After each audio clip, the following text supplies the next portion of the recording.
Bienvenidos una vez más a Voces por la Naturaleza, el espacio donde, a través de las voces de investigadores y expertos, aprendemos sobre especies, ecosistemas e iniciativas que se encargan de su conservación en nuestro país. Soy Natalia García y el día de hoy hablaremos sobre los acuerdos de conservación en la Amazonía. Sabemos que la mitad del territorio venezolano se considera parte de la Amazonía, compartiendo esta importante región con Brasil, Colombia, Ecuador, Perú, Bolivia, Guyana Francesa, Surinam y Guyana, con decirles que la Amazonía abarca el 40% del territorio de América del Sur, incluyendo la selva tropical con mayor extensión del mundo. De los 9 países que comparten la Amazonía, Brasil es el país que posee hasta un 60% dentro de su territorio. Como mencionamos anteriormente, en nuestro capítulo de Biomas Amazonía, la Amazonía es un refugio de biodiversidad donde viven alrededor del 10% de las especies conocidas. Y seguimos descubriendo especies dentro de ella. Con decirles que el año pasado, unos científicos descubrieron una nueva especie, un ratón que puede nadar y su dieta se basa en insectos acuáticos. Quién sabe qué otras especies viven allí y no sabemos sobre su existencia. Sin embargo, cada vez son más las amenazas bajo las que se encuentra. Con frecuencia vemos incendios forestales y deforestación, causados generalmente por actividades como la agricultura, ganadería, minería, crecimiento urbano, entre otros. Debido a esto, algunos gobiernos, instituciones, ciudadanos y comunidades indígenas están tomando medidas para proteger la Amazonía. Algunos ejemplos son la gestión de áreas protegidas o conservadas, la promoción del turismo sostenible, el cambio a la agricultura sustentable u otras alternativas económicas sustentables, como lo hace Pinatura, una organización de la sociedad civil venezolana con la misión de demostrar que es posible brindar alternativas económicas sustentables a comunidades que habitan en estas regiones amazónicas, a la vez que se conservan sus ecosistemas y especies. Y mi invitado de hoy será quien nos comente más sobre los acuerdos de conservación en la Amazonía y esta organización tan valiosa e imprescindible para estos momentos. Voces por la Naturaleza, para conocer y conservar la biodiversidad venezolana. El día de hoy me acompaña el ingeniero agrónomo Luis Jiménez, fundador de Pinatura, una organización dedicada a la conservación y uso sostenible de los recursos. Bienvenido a Voces por la Naturaleza, Luis. Gracias, Natalia. En esta invitación, pues, estamos muy complacidos de poder transmitirle a los radioescuchas el trabajo que hacemos en el bioma amazónico venezolano, pues vinculado a los acuerdos de conservación. Ya como tú dijiste, mi nombre es Luis Jiménez, soy el coordinador general de la Asociación Civil Finatura, organización dedicada a la conservación y uso sostenible de la biodiversidad, con mucha experiencia pues en trabajo en el bioma amazónico venezolano. Muchas gracias por estar aquí, Luis. Ahora, me gustaría saber, para comenzar esta conversación, ¿qué son los acuerdos de conservación en la Amazonía? Sí, bueno, la manera más sencilla de explicar un acuerdo de conservación es que es como una especie de arreglo contractual entre comunidades organizadas, organizaciones de apoyo, instituciones y por supuesto tiene que haber un vínculo con la empresa privada, ¿no? Entonces, de esa forma se crea una alianza. Esa alianza se refleja en trabajar en función de la conservación de la biodiversidad, pero sostenida económicamente en el aprovechamiento, por supuesto, racional y bien planificado y bien estudiado de los recursos naturales que tenga el área con interés de conservar. Un ejemplo, pues, es lo que estamos haciendo desde hace muchos años en la cuenca baja del río Caura, donde tenemos acuerdos de conservación con 2 comunidades, una comunidad afrodescendiente que se llama Aripao y otra comunidad indígena de la etnia Piapoco, denominada la colonial. Con ellos nos pusimos de acuerdo desde el año 2009 para conservar 150.000 hectáreas de bosque húmedo tropical, haciendo aprovechamiento sostenible de productos no maderables del bosque. Y logramos vincular, por supuesto, a una empresa privada que se encarga de recibir lo que producen estas comunidades, principalmente la zarrapia o almendra de zarrapia, tonkavín, conocida así a nivel internacional, y el aceite de copaiba. Son 2 productos de uso perfumero y una empresa perfumera francesa tiene demanda del producto, le ha gustado mucho sus cualidades aromáticas y por eso se vincularon y están trabajando con nosotros en este acuerdo de conservación. Qué impresionante cómo internacionalmente se conectan con estos acuerdos de conservación en la Amazonía. Pero también quisiera saber cuál es la importancia de tenerlos. La importancia de tenerlo es que se le brinda alternativas a las comunidades, ¿no? Que yo diría que esa es la principal importancia. Si estas comunidades no llegaran a hacer aprovechamiento sostenible de sus recursos naturales, ellos se dedicarían a otras actividades económicas, no se van a morir de hambre, de algo tienen que sostener su vida. Entonces, las alternativas que se tienen se constituyen amenazas.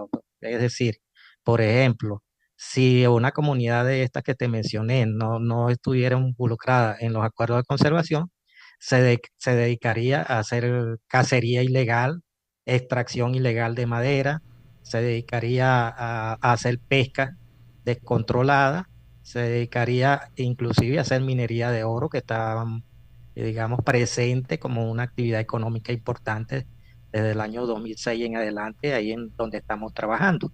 Y por supuesto esas actividades sin ningún control, pues que ya sabemos o podemos referirnos a todos los impactos, no solo ambientales y sobre los efectos sobre el ecosistema y la biodiversidad, sino también sobre la sociedad, pues sobre los aspectos de salud y psicológico y de seguridad y de violencia y otras. Es interesante todas las cosas que se están evitando, como la caza furtiva que me estás comentando.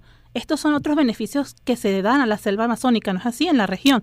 Evitar la caza furtiva y que más además de las hectáreas que se están protegiendo. Sí, correcto. Nosotros tenemos la experiencia de que cuando iniciamos nuestros acuerdos de conservación, la principal amenaza era precisamente la demanda de carne de cacería y cuando involucramos a la comunidad de Aripao en su seno, habían al menos 12 personas dedicadas a la cacería furtiva. Y hoy en día esas mismas personas constituyen baluartes de los acuerdos de conservación, pasaron de ser cazadores a ser cuidadores de las especies de fauna, entre ellas especies muy claves como el jaguar, el tapir, el caimán babo, el paujil, ¿ya? Entre otras especies. Claro, para quienes se están incorporando a esta conversación, el programa de hoy está dedicado a los acuerdos de conservación en la Amazonía. En esta conversación me acompaña Luis Jiménez, fundador de Pinatura, una organización dedicada a la conservación y uso sostenible de los recursos naturales. ¿Podrías hablarme un poco más cómo fue la iniciativa de proteger las hectáreas y cómo detuvieron la deforestación en el área? Sí, la iniciativa comenzó porque cuando existió Conservación Internacional Venezuela, ella subsidiaria de Conservation International Foundation, iniciaron un programa de conservación en la cuenca del Caura, eh, precisamente por los altos valores de biodiversidad que tiene la cuenca, ¿no? Era de mucho interés a nivel global los valores de biodiversidad de la cuenca del Caura. Estamos hablando de una cuenca que tiene más de 2.600 especies de plantas vasculares registradas. Por ejemplo, en aves existen más de 475 especies de aves registradas, 168 de mamíferos, 13 de anfibios, 23 en reptiles y más cerca de 300 especies de peces, ¿no? Y además de eso, pues por supuesto, una alta diversidad cultural por la presencia de grupos étnicos, como por ejemplo los Yecuana, Sanemapia, Poco y Pemón y los Oti, esta última etnia que vive en aislamiento voluntario. Entonces era de gran interés conservar, preservar las condiciones prístinas de esa cuenca y como estrategia surgieron los acuerdos de conservación. Desde el año 2001 ya a nivel internacional se había creado una red de Conservación International Foundation dedicada a acuerdos de conservación, a usar esa estrategia y les venía funcionando muy bien y decidieron entonces replicar una experiencia acá en Venezuela. Ahí hicimos contacto con las comunidades y por supuesto nos involucramos lo que ahora estamos trabajando con los acuerdos. Claro, justamente quería que me comentaras otros tipos de acuerdos de conservación en la Amazonía venezolana. Por ejemplo, ¿qué otros, además del Caura, que me estás comentando? Sí, tenemos unos proyectos pilotos en este momento en la cuenca del río Suapure, eso es más al oeste del Caura, cerca al límite entre el estado Bolívar y el estado Amazonas. Ahí hay dos comunidades de etnias diferentes, una es una comunidad de la etnia Wotuja y otra de la etnia Eñepa. Con ellos, entonces tenemos un proyecto piloto ya con factibilidad ya demostrada y igual con el suministro sostenible de productos no maderables del bosque. En ese caso, igual se trabaja con la zarrapia, tonka bean, y ahí hay otro producto de interés que se está comercializando también con una empresa venezolana, y que es conocida por nosotros como manaca, a nivel internacional conocida como acei, que es un alimento nutracénico ya de mucha tradición entre nuestras etnias y que está teniendo una demanda creciente a nivel internacional como alimento nutracénico. En Venezuela era costumbre, por ejemplo, en Puerto Ayacucho es normal que todos los días se consuma acei o manaca, y desde hace pocos años ya el mercado nacional ha ido creciendo. Hoy en día se consigue ese producto en Caracas, Valencia, Puerto La Cruz, Margarita y otros. Muchas gracias por contarnos sobre lo de Zarrapia y la Copaiba. Además que me llama la atención que escogieron estos productos en la Amazonía, que se trabajan fácilmente, ¿no? Y ha ayudado a evitar la deforestación. Sí, correcto. A la comunidad darse cuenta que esas especies tienen un valor que va mucho más allá de cortarlos para aprovechar la madera. Ambos son árboles maderables, entonces pudieran ser cortados y colocados en el mercado. Pero precisamente de eso se trata los acuerdos de conservación, de demostrar que las especies pueden tener otro aprovechamiento y pueden ser mucho más valiosas si se da ese aprovechamiento sostenible. Te pongo el ejemplo, un árbol de zarrapia cortado te puede dar 100 tablas en bruto, pues pueden representar un valor cercano a los $200, mientras que una sola cosecha anual de zarrapia de ese árbol, una cosecha promedio, te puede arrojar en este momento un valor cercano a los $600.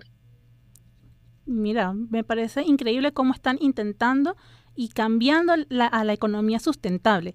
Para quienes se están incorporando a esta conversación, el programa de hoy está dedicado a los acuerdos de conservación en la Amazonía.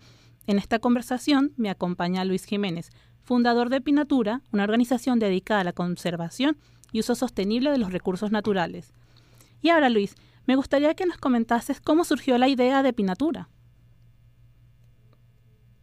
Finatura surge precisamente por idea de Conservación Internacional Venezuela. Yo trabajé con Conservación Internacional Venezuela, tuve 2 años con ellos en su plantel fijo, digamos. Después fui consultor asociado y ellos me sugirieron que por qué no creaba una organización, ya que conocía muy bien el bioma amazónico, tenía buenas relaciones con las comunidades indígenas, y ellos tenían la necesidad de tener una organización que se enfocara pues en la zona, que trabajara ahí en el bioma amazónico y que estuviera radicada allá. Pues no tenía ningún problema porque yo vivía en Ciudad Bolívar y tenía muchos años trabajando en la zona, y con otro grupo de profesionales que más o menos trabajamos en la misma línea. Entonces nos organizamos y creamos a Pinatura en el año 2005. ¿Y cómo ha sido el progreso de esta organización? Sí, bueno, el progreso yo lo mediría en función de lo que hemos trabajado con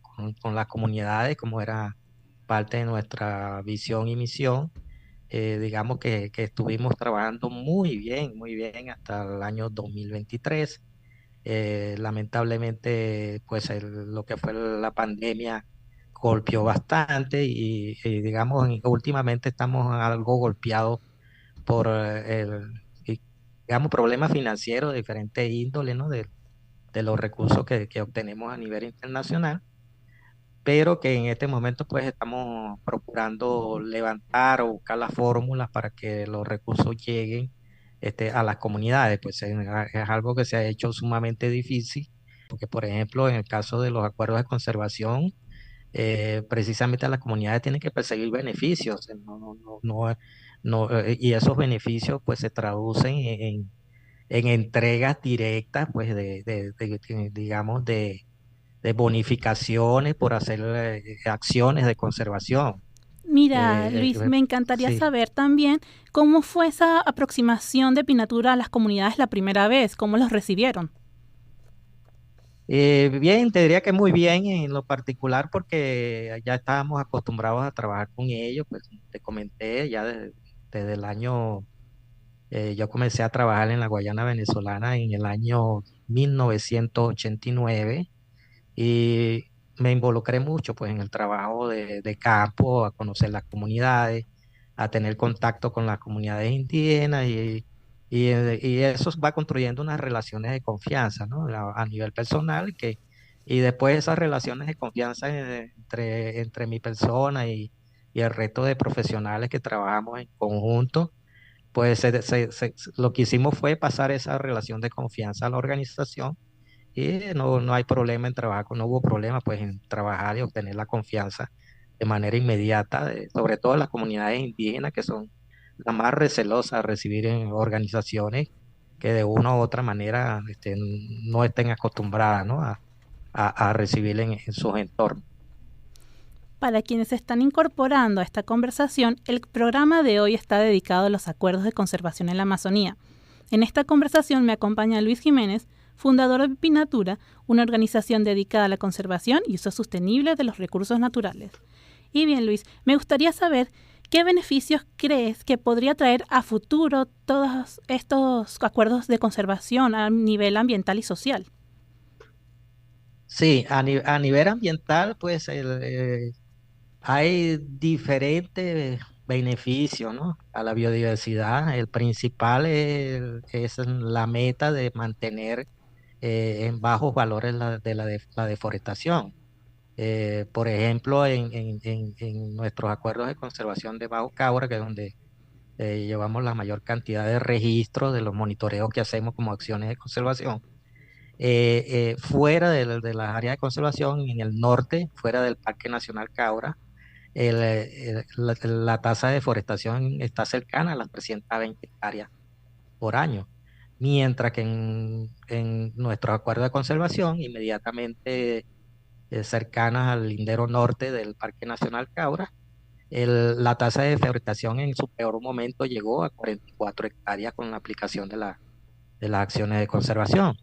Te puedo decir lo mismo en cuanto a la cacería, pues teníamos cerca de 5 o 6 ejemplares de jaguar que ellos cazaban anualmente. En este momento tenemos cero cacería de especies de jaguar y así se han reducido los valores de otras especies que sí tienen mayor valor cinegético, como los pauíes, la baba, y que son de tradicional consumo entre las comunidades indígenas, pero que ellos se han dado cuenta que ya no es para colocarlo en la mesa de cualquiera en un restaurante de las ciudades que están aledañas, sino que eh, se reservan esas especies para consumo de subsistencia o cuando hacen sus actividades especiales en sus comunidades.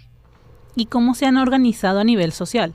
Sí, a nivel social el impacto es extraordinario,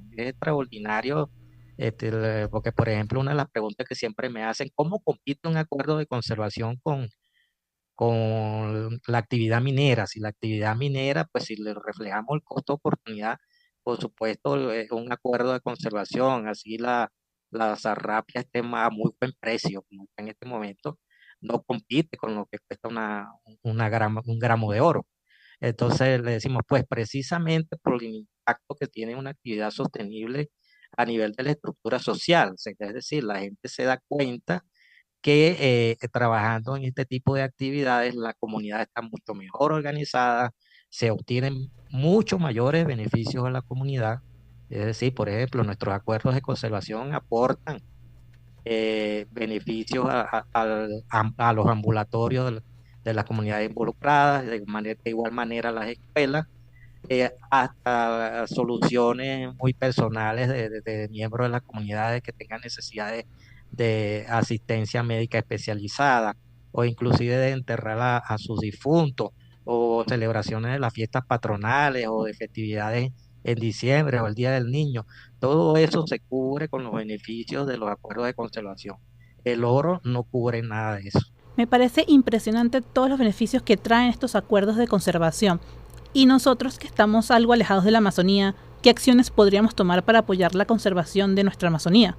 Y yo te diría que la principal acción pues es en hacer lo por ejemplo, están haciendo ustedes en este momento, pues que darle difusión, visibilidad a este tipo de proyectos.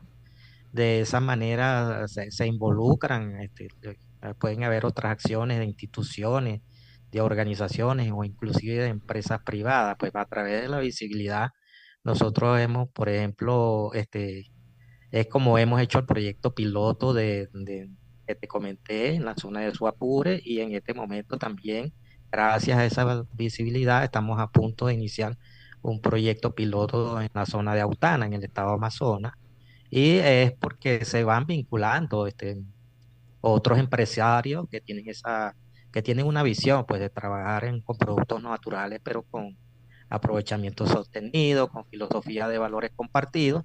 Y entonces dicen, este producto me interesa, si estoy dispuesto a pagar por él su costo de conservación, que es parte de los acuerdos de conservación, y estoy dispuesto a gestionar con ustedes que clientes finales que sean capaces o estén también de acuerdo en asumir en la cadena la distribución de ese costo de conservación, y en la medida en que se consumen esos productos a nivel internacional, productos de origen natural, que tienen esta historia o este valor agregado de su costo de conservación, el consumidor se va dando cuenta que también está colaborando pues con estos acuerdos de conservación.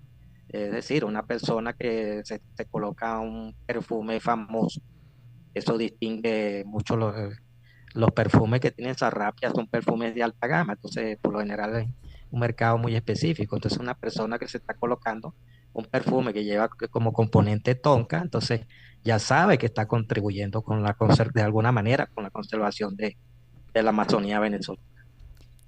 Bien, Luis, y para ir finalizando, ¿podrías dejarnos tus redes sociales y la página web de Pinatura para que más personas puedan aprender acerca de esta organización y apoyarlos? Sí, nos pueden buscar como Finatura o @Finatura en Instagram, en Facebook y en X, Twitter. Y nuestra página por internet, por la web, es en www.finatura.blogspot.com. Muchas gracias, Luis. Ha sido un placer tenerte aquí y que nos comentaras sobre los acuerdos de conservación en la Amazonía y Finatura. No, con todo gusto. Gracias a ustedes por esta invitación y por esta oportunidad de poder compartir. Claro que sí. Es importante que continuemos apoyando a las organizaciones que se encargan de proteger y conservar nuestros ecosistemas. No solo los de nuestro país, también los del mundo. Ecotips. Curiosidades y puntos importantes a resaltar sobre los acuerdos de conservación en la Amazonía. Según el Programa de las Naciones Unidas para el Medio Ambiente, el 20% de agua dulce del planeta se encuentra en la cuenca amazónica, una importante fuente de agua dulce al recordar que solo el 2,5% del planeta contiene agua dulce. La sarrapia es de gran importancia para la base de los perfumes porque tiene un aroma especiado apimentado con matices exóticos, dulces y cálidos, y un fondo de tabaco, similar al de otras especias como la canela o el clavo, y a menudo es comparado con la vainilla, además de que la sarrapia solo se produce en la Amazonía. Recuerden que este espacio surge de la alianza entre Unión Radiocultural y Provita, una ONG venezolana con 38 años de trayectoria en el sector ambiental. Si les gustó este programa y si les interesa conocer más datos sobre naturaleza, nos encuentran en redes sociales como Provita Piso ONG y en nuestra página web como www.provita.org.be. Este programa es posible gracias al equipo conformado por Gitanjali Suárez, Inmaculada Sebastiano, Melanie Pieruxi, Carlos Javier Virgües, Fernando Camacho y Giancarlos Caraballo. Recuerda que nos puedes seguir en Mundo UR Web, Radio Escuela, Provita Piso ONG. Gracias a todos por acompañarnos en Voces por la Naturaleza. Soy Natalia García y nos vemos el próximo fin de semana para hablarles sobre la Reserva Ecológica Guayquira y continuar conociendo iniciativas de conservación en nuestra Venezuela megadiversa. Hasta la próxima semana.